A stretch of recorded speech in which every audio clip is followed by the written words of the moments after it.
Hello everyone, welcome back to the Epicurean again. তো আজকে সকাল সকাল উঠে আমার অবভিয়াস কাজটা সেরে নিলাম, যেটা হচ্ছে আমলা জুস খাওয়া। তো হ্যাঁ, আমি এটার একটু বেনিফিটস পাচ্ছি, কারণ আমার মুখের পিম্পলগুলো অনেকটা গেছে আর কপালেরটা নিজের দোষে হয়েছে, কারণ এটাকে আমি প্রচুর খুঁটিয়ে খুঁটিয়ে বড় করে দিয়েছি।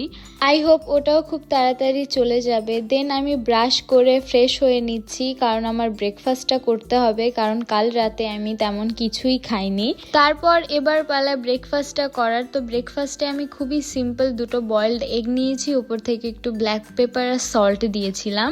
এমনিও ব্রেকফাস্টে আমি ভারী কিছু খেতে পারি না, আর মোস্ট অফ দ্য টাইম তো আমি ব্রেকফাস্ট করিও না। আর এগ আমার খুবই পছন্দের একটা খাবার, আমি সারা দিন ডিম খেয়ে কাটাতে পারি। এখন দুপুর আমি একটু রেডি হচ্ছি, কারণ এক জায়গায় ইনভিটেশন আছে আমাদের লাঞ্চের জন্য। আর এদিকে তো রাহুল রেডি হয়ে চলেও এসেছে, আর পেছন থেকে বিরক্ত করার চেষ্টা করছিল, তো ওকে ইগনোর করে আমাদের কাজটা আমরা করে নেব। অ্যাজ ইউজুয়াল আমি শুধু সানস্ক্রিন অ্যাপ্লাই করেছি, আর ডার্ক সার্কেলের জন্য একটু কনসিলার, ব্লাশ আর লিপস্টিক ছাড়া আমি কিছুই অ্যাপ্লাই করব না।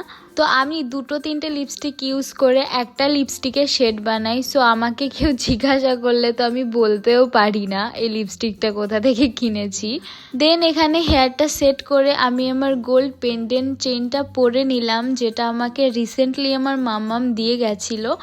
আর এটা আমি কখনো খুলি না, তাই একটু আনইজি ফিল হচ্ছিল, তাই জন্য আবারও পরে নিলাম। আমরা এখানে রেডি হয়ে গেছি, আর খিদেও পেয়েছিল। গিয়ে আমরা খেয়েছি আমার ফেভারিট চিকেন বিরিয়ানি, আর তার সঙ্গে স্যালাড তো থাকতেই হবে। যেহেতু বিরিয়ানিটা হোমমেড ছিল, তাই আমরা অনেকটা খেয়ে ফেলেছিলাম, কারণ এটা খুবই লাইট আর খুব মজার হয়েছিল। তারপর ডেজার্টে তো আমরা অনেক মিষ্টি খেয়েছিলাম, কিন্তু সেই ফুটেজগুলো তো নিতে ভুলেই গেছি। দেন ওখান থেকে বেরিয়ে আমরা বাড়ির জন্য চলে আসি। দিনটা এমনভাবেই কাটালাম। তোমাদের ভালো লাগলে সাবস্ক্রাইব করে দিও। টাটা।